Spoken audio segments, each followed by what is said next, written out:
ये है आपका फ्यूल इंजेक्टर। फ्यूल इंजेक्टर ये है फ्यूल पंप। सीआरडी ये वो फ्यूल इंजेक्टर और फ्यूल पंप के बीच में लगा होगा और यहाँ एक खोखली नली सी लगी होगी। ये चारों नोजल पाइप इस नली में जुड़े होंगे, एक नली यहाँ से फ्यूल पंप में जुड़ी होगी, है ना। तो ये फ्यूल पंप है। साइड में हम देखते हैं ये टाइमिंग गियर बॉक्स है। टाइमिंग गियर किससे घूमता है? टाइमिंग चेन के माध्यम से।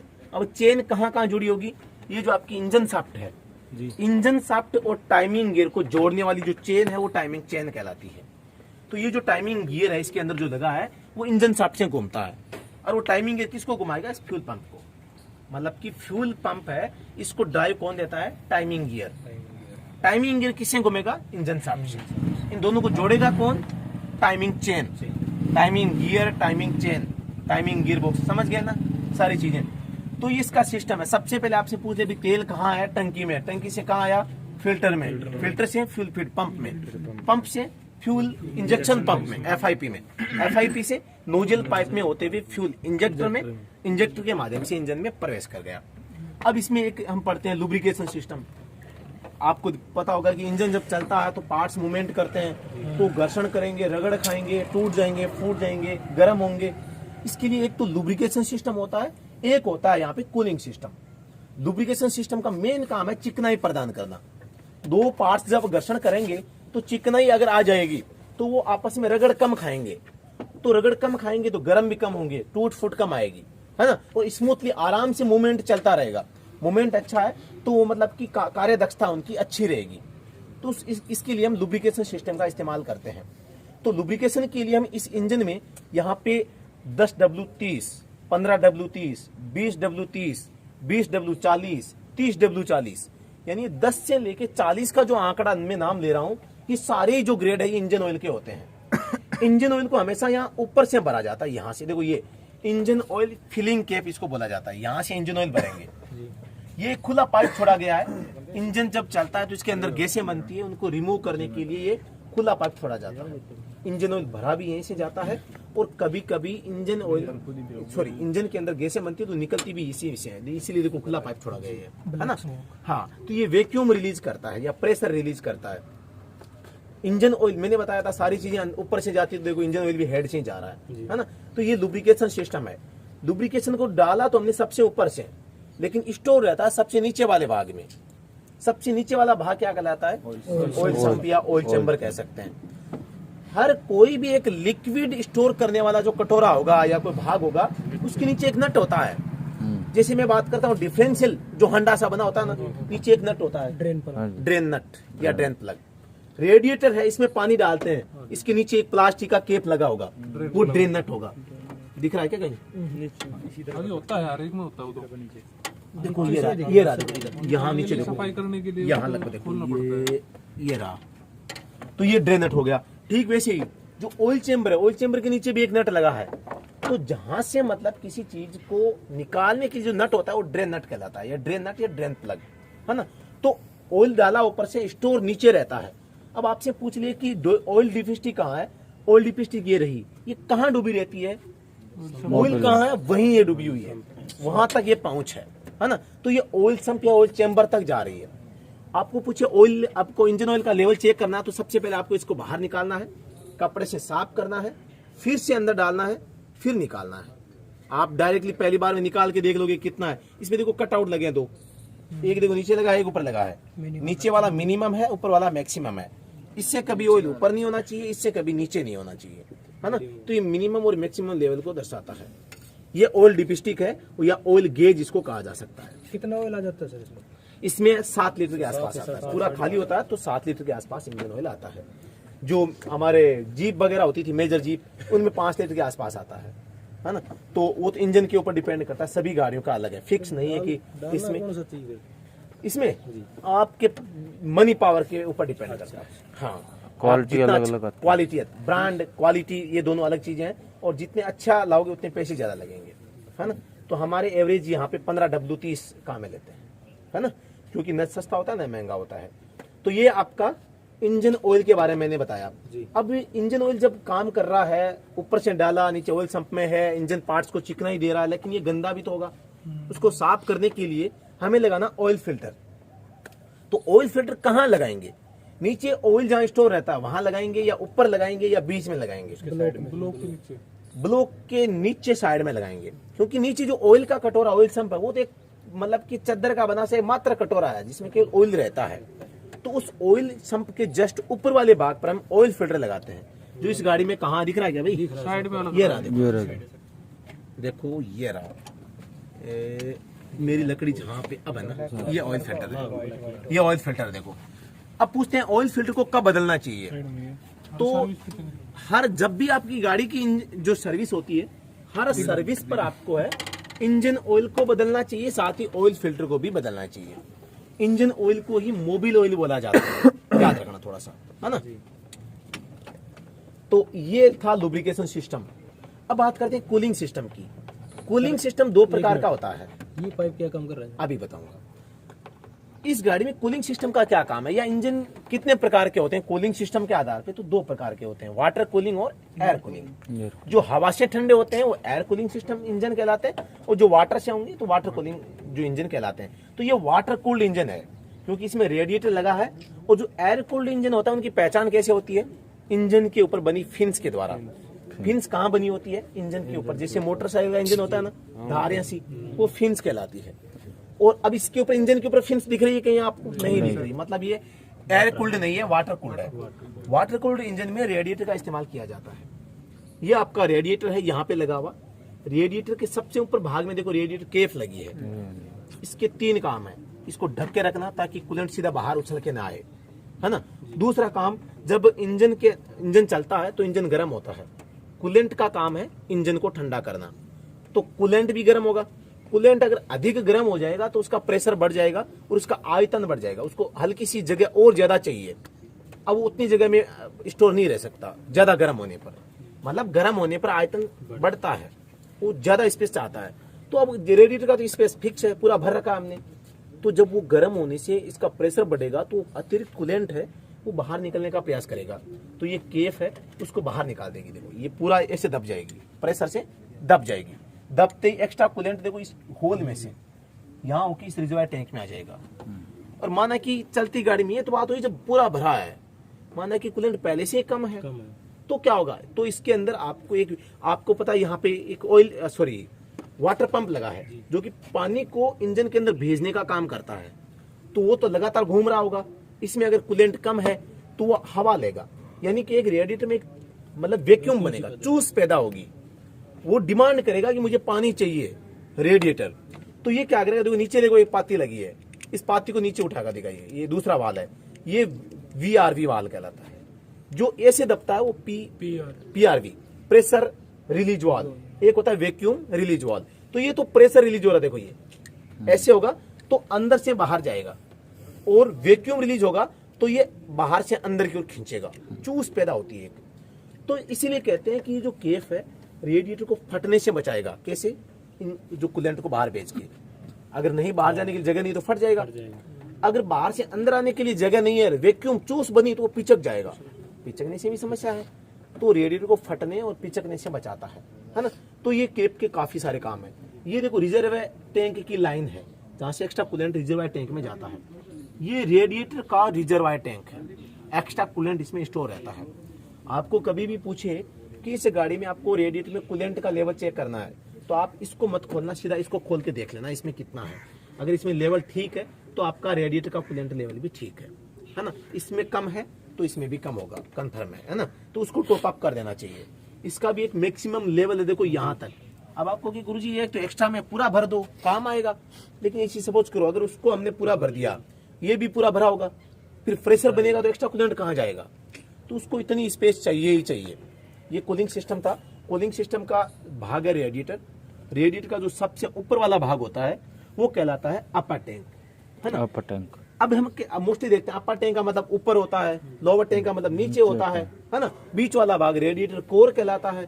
कोर में फिन्स और ट्यूब्स दोनों बनी है। लेकिन यहाँ मामला अलग है। इसमें जो अपर टैंक लोअर टैंक है साइडों में बनाए गए। देखो एक तो टैंक बनाया गया है, देखो ऐसे, ध्यान से समझो। देखो ऊपर नहीं है, देखो ये जो भाग है, देखो ये काले वाला, ये यहाँ से लेके नीचे तक। एक टैंक तो इस साइड में से खड़ा बनाया गया है, देखो ऐसे। एक टैंक इधर खड़ा बनाया गया है। अब हम कैसे पहचान करें कौन सा लोअर टैंक है कौन सा अपर टैंक है? आपको पता है इंजन का जो गर्म पानी होगा वो अब ऊपर वाले में भेजेंगे, लोअर वाले में भेजेंगे, बताओ।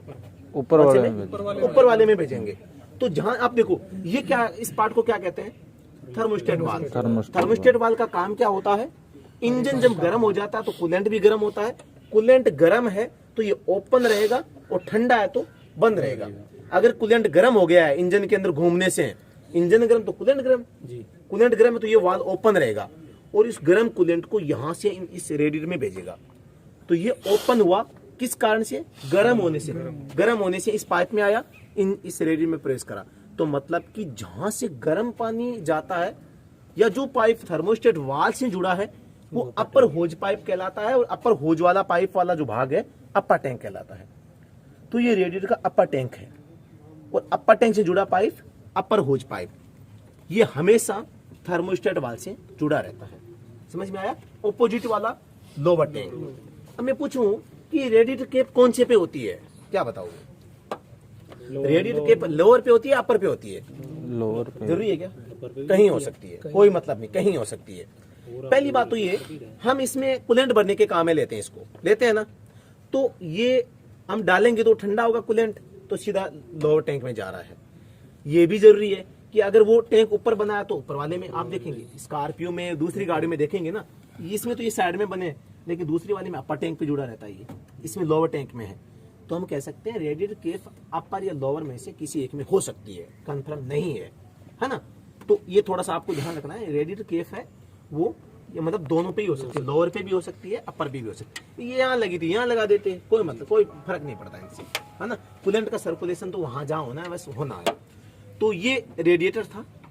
रेडिएटर में मोस्टली पूछे जाने सवाल, इस केप का काम, ये पाइप किसके लिए बना है, इस टैंक का क्या काम है, इसको पूरा क्यों नहीं भरते, और अगर रेडिएटर मतलब कि इंजन ठंडा है ऑलरेडी तो इंजन का जो पानी है वो रेडिएटर में जाने से कौन रोकेगा, थर्मोस्टेट वाल्व। थर्मोस्टेट वाल्व से पानी कहाँ जाएगा, होज पाइप के थ्रू अपर टैंक में।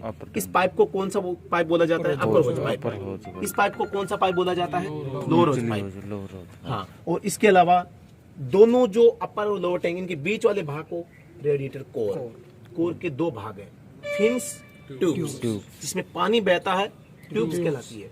जिनका संबंध हवा से है वो फिन्स कहलाती है। फिन्स का संबंध केवल हवा बढ़ाने से, जैसे देखो ये जाली है ना, इस टाइप से वो बनी है, मधुमक्खी छत्ता सा बना है, तो हवा रुकेगी जाके एक बार, सीधी निकलेगी नहीं, तो वो रेडिएटर को ठंडा करेगी। तो ये कूलिंग सिस्टम के पार्ट्स थे। अब ये तो रेडिएटर के पार्ट बताए मैंने, अब कूलिंग सिस्टम के पार्ट बताता हूँ। रेडिएटर का काम था इंजन इस कूलेंट को ठंडा करना। तो देखो ये लोअर होज पाइप, ये अपर होज पाइप, यहाँ तक ये मतलब कि जो है यहाँ से गर्म पानी जा रहा है, यहाँ ठंडा होकर इंजन में प्रवेश कर रहा है। ये आपका रेडिएटर है। थर्मोस्टेट वाल्व ये कूलिंग सिस्टम का पार्ट है, नहीं कि रेडिएटर का। ये थर्मोस्टेट वाल्व है और जहां से देखो ये लोअर टैंक वाला पाइप जुड़ रहा है, ये कहलाता है, जो ये भाग देखो लोहे का बना है, वाटर बॉडी। तो इसी के अंदर वाटर पंप लगा हुआ है। वाटर बॉडी से जहां पानी जाएगा वहां देखो लकड़ी की तरह खोखली नली बनी होगी, वो कहलाएंगे वाटर जैकेट, है ना। तो ये थोड़ा सा आपको ध्यान रखना है। तो ये था आपका कूलिंग सिस्टम।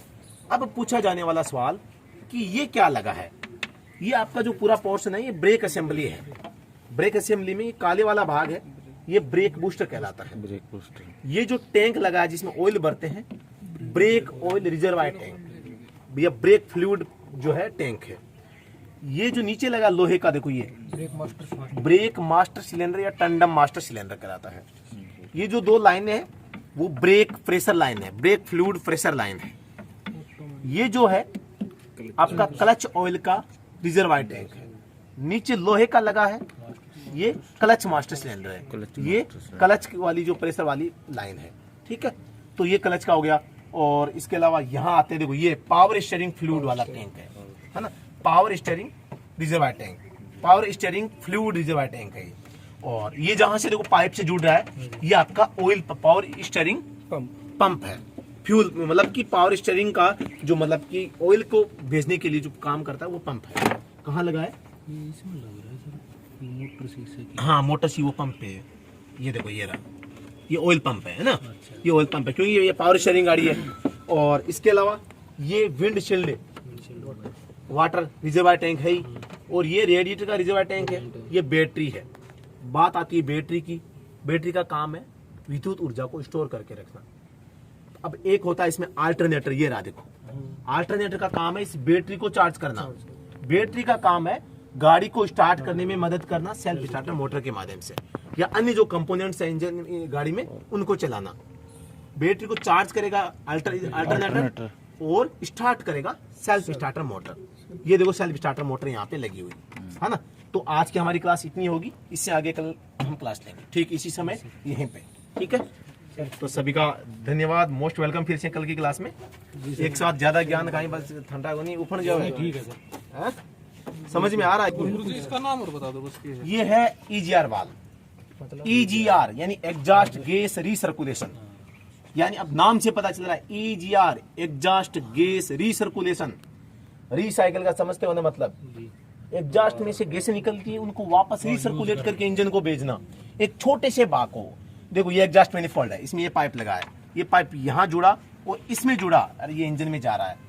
ये जो भाग है इन गैसों को साफ करता है, यानी जो जब गाड़ी आपकी और स्पीड में चलती है, और भाई मतलब गाड़ी जब तेज चलती है, लोड ज्यादा होता है या फ्यूल सप्लाई सिस्टम में गड़बड़ी है तो धुआं ज्यादा देगा इंजन।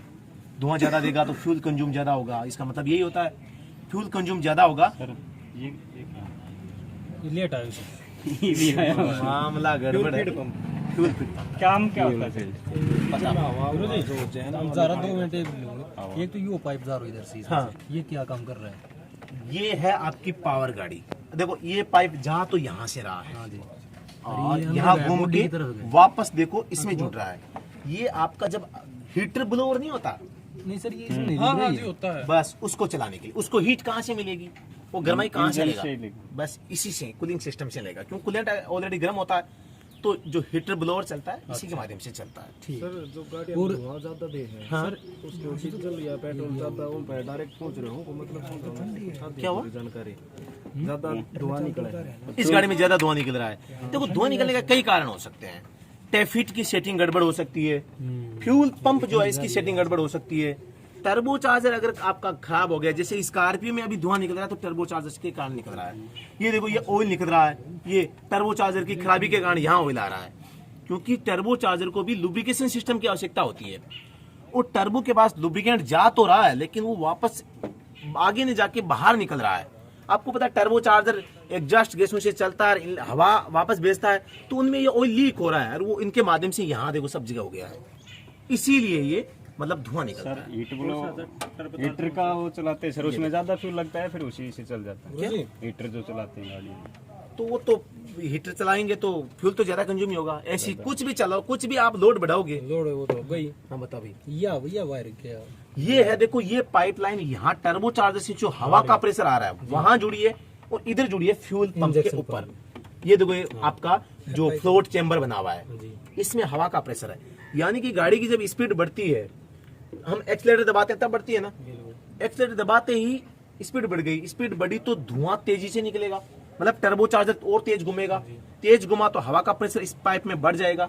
इस हवा के प्रेशर को ये फ्यूल पंप को इंडिकेट करता है प्रेशर कितना है, ताकि माइलेज को सेट किया जा सके, फ्यूल पंप से फ्यूल की सप्लाई को नियंत्रित किया जा सके। गवर्नर सीधी बात ये है, ये टर्बोचार्जर के द्वारा जो हवा का प्रेशर जो इंजन को भेजा जा रहा है उसको फ्यूल पंप को बताता है, जिससे कि फ्यूल पंप फ्यूल की सप्लाई को नियंत्रित करता है। बस ये सर वो गवर्नर भी फिर यही होता है। गवर्नर इसमें नहीं, गवर्नर तो तेल पे लगा, वो तो क्या नाम है कि भाई ज्यादा लिमिटेड लोड के ये एसी के लाइन है। हाँ कह सका से एक भाषा की गवर्नर ही है। सर फ्यूल पंप हवा निकालने